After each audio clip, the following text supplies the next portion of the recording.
Menikahi janda Ting-Ting. Bab. Sadar atau tidak, perban yang membalut kakinya kembali mengeluarkan Rah. Tapi, ia tak berhenti mencari, hingga saat sampai di depan pintu pantry, tubuhnya membeku. Melihat Arman sedang berdiri di depan dispenser air, mengisi termos kecil dengan air panas. "Sa, kamu sudah bangun?" tanya Arman saat keluar dari ruangan itu. Semuanya sudah pulang ke Jakarta, mengantar Waldan karena dia dirujuk ke rumah sakit untuk mendapatkan penanganan lanjut. Akhirnya Chelsea bisa bernapas lega, tapi di sisi lain ia juga malu karena terlalu panik. Padahal, suaminya tidak kemana-mana. "Aku pikir semua orang meninggalkan aku sendirian di sini." Arman mendekat, menepuk-nepuk pundak Chelsea. "Aku tetap di sini. Ayo istirahat lagi, nanti siang kita pulang ke rumah. Aku sudah tidak sabar bertemu Altaf. Mas juga harus diperiksa." Chelsea menahan pergelangan tangannya, menatap Arman yang berdiri tepat di hadapannya. "Aku sangat berterima kasih, karena sudah diselamatkan. Tapi, nggak seharusnya kamu meninggalkan rumah sakit sehari setelah melewati masa kritis. Ayo kita CT scan." Chelsea hendak beranjak pergi. Tapi, Arman menepis tangan Chelsea darinya. "Apa bisa kamu berhenti mengkhawatirkan aku?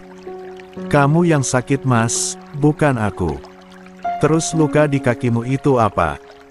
7. Berapa kecil ini Shgik akai buat aku mati." Arman kembali menghembus napas panjang. Berdebat dengan Chelsea memang tidak akan pernah ada selesainya. Selain keras kepala dan punya pendirian kuat, Chelsea juga tidak bisa diterka. "Kamu masih takut kehilangan suami sepertiku, setelah berita itu. Terus, harus gimana, Mas? Aku harus ngambek, nangis-nangis, pergi dan biarin wanita dan orang-orang itu menginjak-injak harga diriku sebagai istri kamu?" Mata Chelsea mulai berkaca, tapi ia menahan diri untuk tidak mengeluarkan setetes pun air matanya lagi. "Aku sempat berujar, tidak akan meninggalkan kamu dalam keadaan kritis, meski berita di luar sana menghancurkan aku dan Altaf," lanjut Chelsea.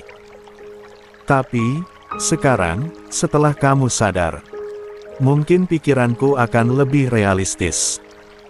Mas nggak perlu bersumpah dan memambatah apapun di hadapanku, cukup selesaikan dan buktikan semuanya nggak benar." Chelsea mundur beberapa langkah ke belakang. "Aku akan telepon Mam Ujang untuk menjemput kita sekarang. Kamu harus ke rumah sakit besar. Sa, khawatirkan dirimu sendiri, selebihnya biar aku yang atasi." Chelsea berbalik pergi dengan langkah pincang. Sementara Arman masih berdiri di posisi yang sama.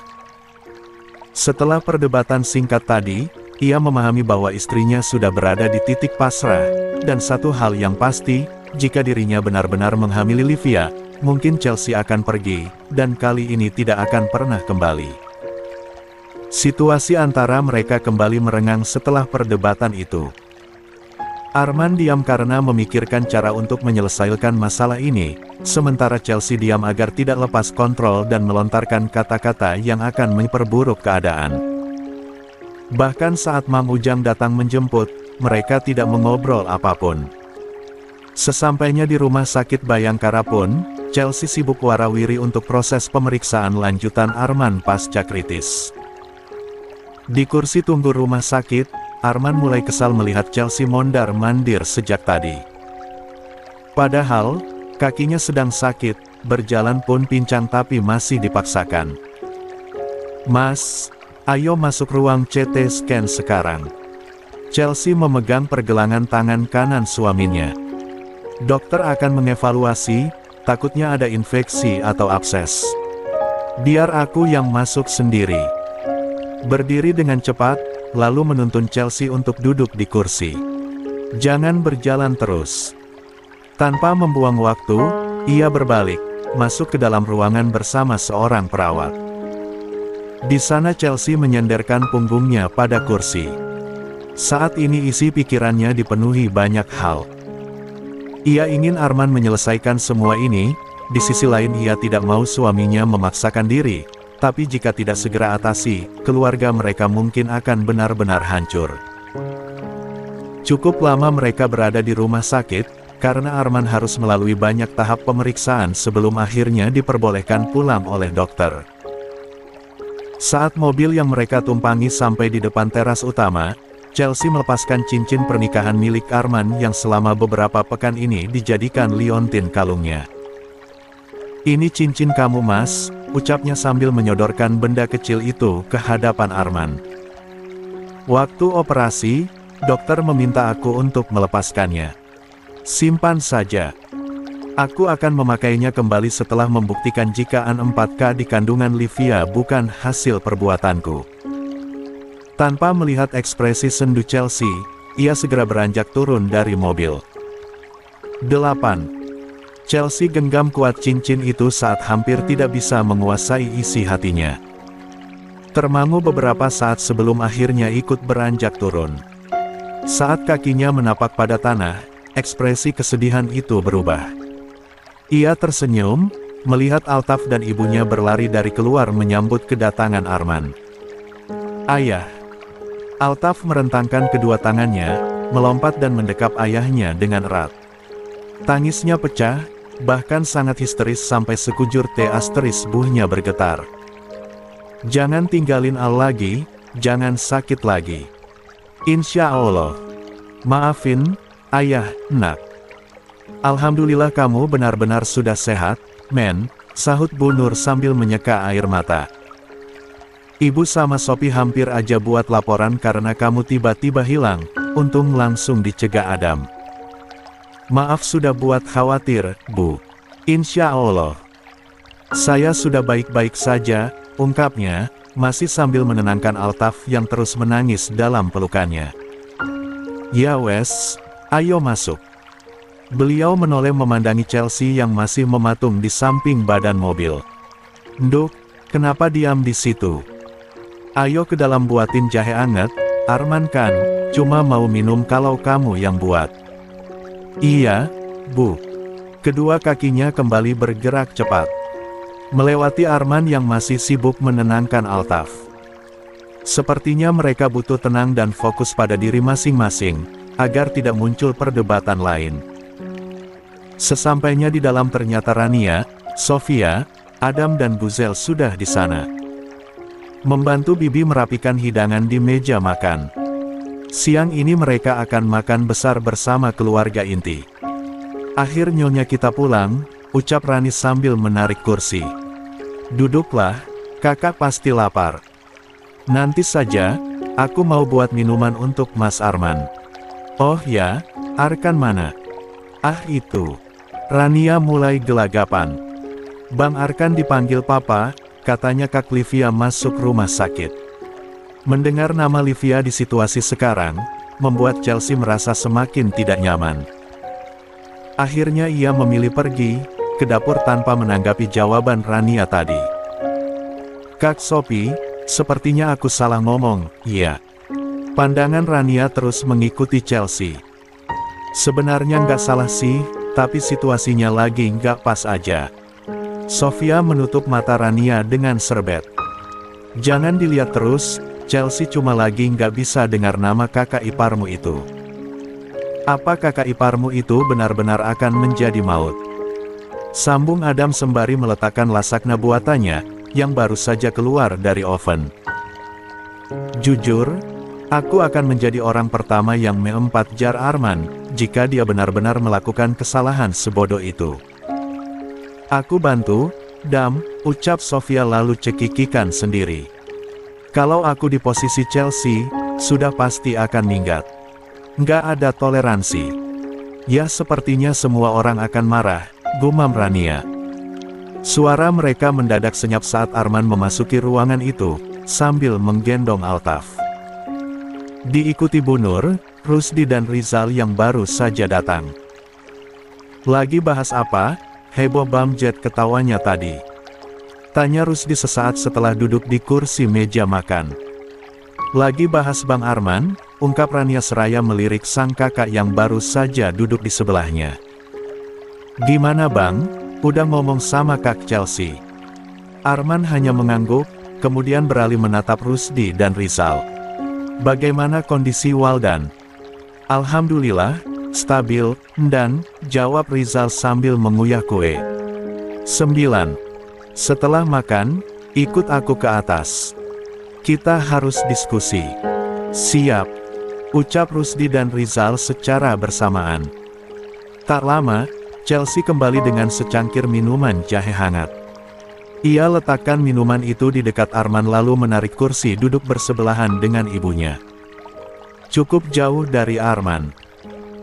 Menyadari pasangan suami istri itu agak aneh, Rusdi, Rania, dan beberapa orang di sana saling melirik satu sama lain seolah saling bertanya-tanya, apa yang terjadi sampai situasinya jadi sedingin ini. Malam ini, tim Bareskrim berhasil mengamankan S3NC4 ilegal yang ditemukan di ruang penyimpanan bawah tanah. Hanya sebagian yang tersisa karena yang lain hangus terbakar. Sampai pemeriksaan forensik S3NC4 itu selesai, Anda tidak diperbolehkan untuk meninggalkan Jakarta. Untuk beraktivitas di luar pun, tim kami akan mengawal Anda. Pak Sunarto tetap tersenyum, mencoba untuk tenang. Tentu, kami akan mematuhi aturan. Kalau sudah selesai, silakan pergi. Karena saya butuh istirahat agar bisa punya tenaga untuk membuktikan bahwa ini hanya kesalahpahaman. Mana mungkinlah, saya menyeludupkan S3NC4 itu. Saya hanya mengamankan barang bukti kejahatan organisasi kemarin kok, ucapnya masih membela diri. Silakan pergi, ayo tunggu apa lagi. Tim Bareskrim tak lagi banyak bertanya. Tapi saat hendak masuk ke mobil, tiba-tiba mobil patroli lain memasuki halaman dengan suara sirine yang begitu nyaring. Ngapain mereka ke sini? Pak Sunarto memandang Rusdi yang baru saja keluar dari mobil dengan baju kaos berlambang reskrimnya. Selamat malam Pak, ucap Rusdi saat sampai di hadapan Pak Sunarto dan Kepala Bar 3 Skrim. Kami selaku satuan yang bertugas di wilayah ini, akan melanjutkan investigasi. Loh, Pak Sunarto mengerutkan kening, menatap Rusdi dengan remeh. Barang yang ada di ruang bawah tanah sudah diangkut sama tim pusat, ngapain kamu ikut-ikutan? Ada surat perintahnya. Haha, komandan kalian saja masih terbaring koma. Tepat saat Pak Sunarto selesai dengan ucapannya, mobil hitam berplat merah memasuki halaman dan berhenti tepat di hadapan Pak Sunarto. Siapa lagi itu? Mata beliau memicing, dan detik berikutnya membulat saat melihat siapa yang baru saja turun dengan setelan kasual khas anggota reskrim. Arman. Kepala B4 Reskrim terhenyak, seolah tak percaya dengan apa yang baru saja mereka lihat. Bagaimana bisa sang kasat reskrim yang dikabarkan masih koma, tiba-tiba muncul dengan keadaan segar bugar. Tanpa mempedulikan tatapan tak percaya semua orang, Arman terus berjalan sampai di hadapan Pak Sunarto. Kenapa menatapku seperti itu? Santai saja. Bola matamu hampir keluar. 10. Men, lebih baik kita bicarakan di kantor. Semua S3NC4 ilegal sudah diangkut dan akan diperiksa oleh tim forensik balistik. Entah kapan terakhir kali Arman sedingin ini, hingga memiliki cukup keberanian untuk menepis tangan sang senior dari bahunya. Berbalik, menatap datar tanpa rasa hormat. Tim pusat diisi dengan orang-orang besar. Tapi, tidak dapat mengidentifikasi berbagai kemungkinan lain pada TKP yang sangat berpotensi. Men, kamu. Sebagai penguasa di wilayah resor, lanjutnya, lebih tenang. Saya masih punya sisa waktu di akhir masa jabatan. Untuk itu, saya ingin penyelidikan ulang, bersama tim reskrim. Anda, cukup awasi bidebah ini. Sikap keras kepala Arman saat turun lapangan memang membuat semua orang kelabakan sendiri untuk memahaminya. Namun, selama bertahun-tahun menjabat, intuisinya sebagai perwira menengah tidak bisa dipandang sebelah mata. Sebenarnya ini membuang-buang waktu, tapi jika itu yang membuatmu tenang. Beliau menoleh, memberikan kode kepada 4K buahnya agar kembali ke halaman belakang. Kepanikan yang berusaha disembunyikan Pak Sunarto akhirnya tak dapat dipertahankan lebih lama. Apalagi saat melihat Arman dan timnya bergerak cepat menuju TKP di halaman belakang rumahnya. "Apa yang harus kita lakukan, Pak?" tanya seorang pria yang datang menghampiri Pak Sunarto. "Anda tahu sendiri, kemampuan AKBP Arman seperti apa. Tidak mungkin. Dia tidak sehebat itu. Apalagi saat sakit seperti ini." Beliau kembali melirik kanan kiri. "Percepat jadwal keberangkatan saya ke negeri seberang, besok pagi. Sewa private jet." Bisikan sang atasan membuat pria itu semakin pucat. Tapi, mau tidak mau, harus dijalankan. Karena jika Pak Sunarto tertangkap dan ketahuan melakukan tindak pidana, maka mereka semua akan tamat. Selesai memberikan instruksi, Pak Sunarto segera beranjak menyusul Arman dan yang lainnya. Didampingi 2 orang ajudan yang selalu berjalan tepat di samping kiri dan kanannya. Saat lampu-lampu dinyalakan, yang Arman dapati hanyalah ruangan kosong.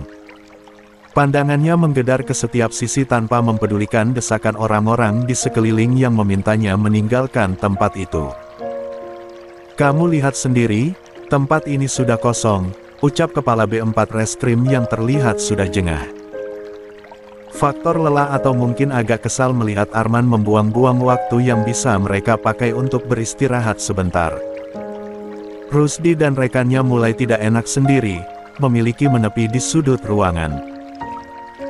Menunggu instruksi, toh sebenarnya, mereka sudah punya bukti dari hasil rekaman yang didapat Waldan, tapi bukan Arman namanya jika tidak menyelesaikan satu kasus sampai ke akar-akarnya. "Kalau sudah selesai tolong keluar dari kediaman saya," sahut Pak Sunarto dari ambang pintu masuk. Berkacak pinggang seraya memandang Arman yang tengah berdiri di depan sana. "Ini hanya ruang penyimpan biasa. Kau sendiri punya koleksi S3 NEC 4T pribadi, kan?" "Sudahlah, ini hanya salah paham." Arman masih geming. Kedua kakinya kembali melangkah menyusuri setiap ruangan hingga membentuk semua orang yang ada di sana menjadi bingung sendiri. "11. Arman," sahut Pak Sunarto dengan tatapan remeh. "Kenapa kamu jadi makin miring setelah sadar dari koma? Ngapain sih kamu malah tawaf di sini? Sana ajak keluargamu tobat ke Mekah." Gerakan kaki Arman terhenti. Berbalik badan ke arah sumber suara yang terus melontarkan hinaan dan menertawainya. Bahkan, seniornya di satuan kriminal pun, hanya diam saja, seolah meragukannya. "Saya pikir, ruangan ini benar-benar kosong."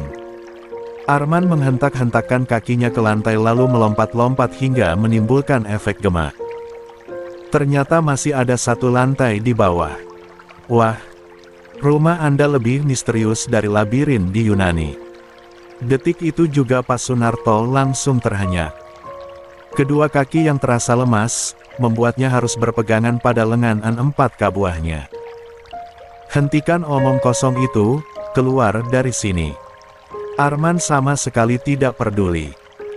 Ia menoleh memberikan instruksi kepada Rusdi untuk memeriksa titik berpotensi yang ia temukan. "Periksa." "Siap, dan." Rusdi mengeluarkan stetoskop yang biasa digunakan tim medis. Alat tersebut cukup membantu mereka mendeteksi suara dan mekanisme rahasia. Tak butuh waktu lama, ia kembali berdiri menghadap komandannya. "Benar, ada ruangan di bawah sana." Jawaban Rusdi membuat Arman kembali menoleh kepada kepala B4 Reskrim. "Saya butuh persetujuan Anda untuk proses pembongkaran. Kali ini, seharusnya Anda tidak ragu lagi, Pak." Beliau masih tercengang sampai tidak bisa mengucapkan apapun untuk beberapa saat. Setelah merasa lebih tenang, kepalanya mengangguk pelan. "Baiklah, lakukan." "Tidak. Ekspresi wajah Pak Sunarto tak tertahankan lagi.